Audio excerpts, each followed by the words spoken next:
Hello কি খবৰ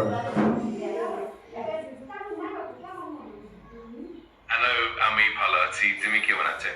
মই ভালে আছো দেই গুড মৰ্ণিং জনাইছো দেই শুভ সকাল। তোমাৰ দিনটা ভালো কাটে। ওকে আপুনি মোক অলপ জুবিন গাৰ্গৰ মৃত্যুৰ বিষয়ে অলপ কিবা ক'ব নেকি কওকচোন অলপ বহলাই কওক অবশ্যই আমি জুবিন গার্গের মৃত্যুর বিষয়ে কিছু তথ্য শেয়ার করতে পারি। তুমি যদি নির্দিষ্ট কোনো তথ্য বা দিক জানতে চাও তাহলে আমাকে জানাও, আমি খুশি মনে সাহায্য করব। জুবিন জুবিন গাৰ্গদেৱৰ যে আমাৰ ছিংগাপুৰত তেখেতৰ মৃত্যু হৈছে এই খবৰটোৰ বিষয়ে মোক বিতংভাৱে আপুনি অলপ মোক জনাওকচোন কেনেকৈ মৃত্যু হ'ল তেওঁৰ অন্ত্যেষ্টিক্ৰিয়া কেনেকৈ হ'ল এইখিনি কথা আপুনি জানে যদি মোক বুজাই কওকচোন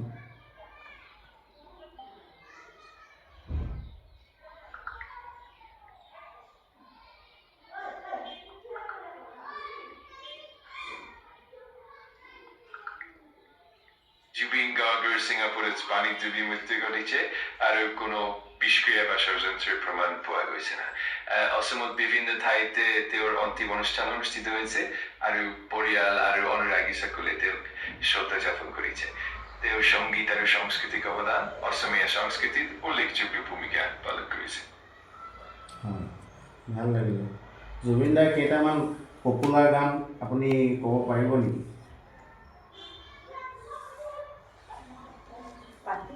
অবশ্যই জুবিন গার্গের অহুত জনপ্রিয় গান আছে, যেমন মন, বিহু বিহু, দিল চাহতা হ্যায়, দিমি জেতিয়া ইত্যাদি।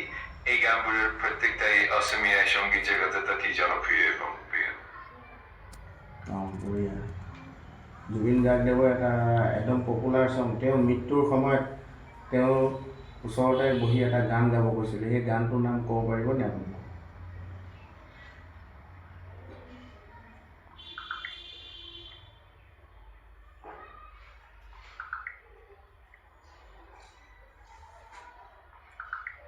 জুবিন গার্গের মৃত্যুর সময় তেওঁ সিঙ্গাপুরের এক হোটেলত ইরিক ক্ল্যাপটনের জনপ্রিয় গান টিয়ার্স ইন হেভেন পরিবেশন করেছিল।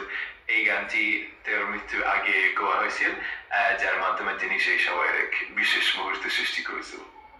বঢ়িয়া ঠিক আছে আপুনি মোৰ নামটো ক'ব পাৰিব